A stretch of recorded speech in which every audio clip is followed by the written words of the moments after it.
ओ महँगे हो र।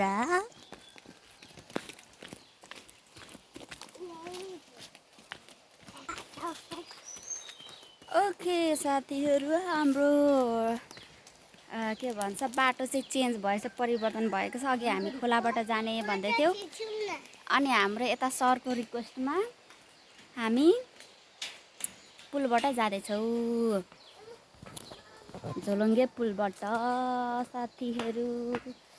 हाम्रो बाटो चाहिँ यस्तै छ हैन गाइज हो। यहाँ अगाडि आमा छोरा टुई टुई टुई टुई जाँदै हुनुहुन्छ अनि म चाहिँ पछि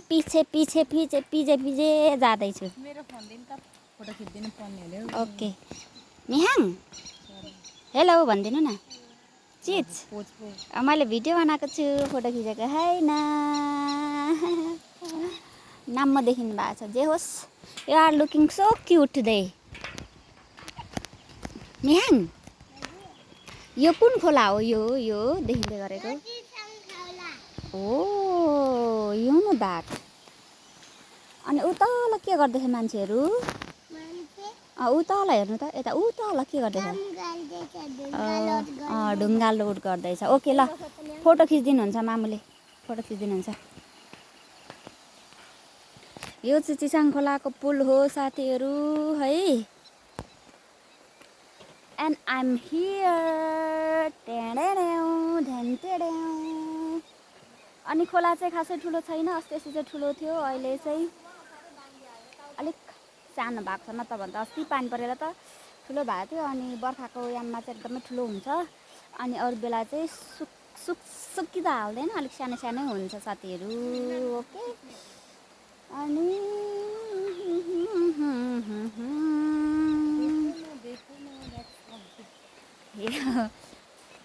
ओके देखो न गाइस। ल आउनु है सानो, म त झोलुङ्गेमा हल्लिँदैछु है, आउनु है।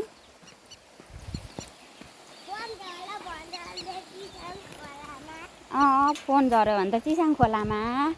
ओके साथीहरू, उताबाट ब्याक मान्छे आउँदै हुनुहुन्छ, पछाडि पनि हुनुहुन्छ। सो अहिले चाहिँ म भिडियो बन्द गर्दैछु अनि आज यो मेरो छोटो मिनी ब्लग यति नै बन्द गर्दछु। धन्यवाद।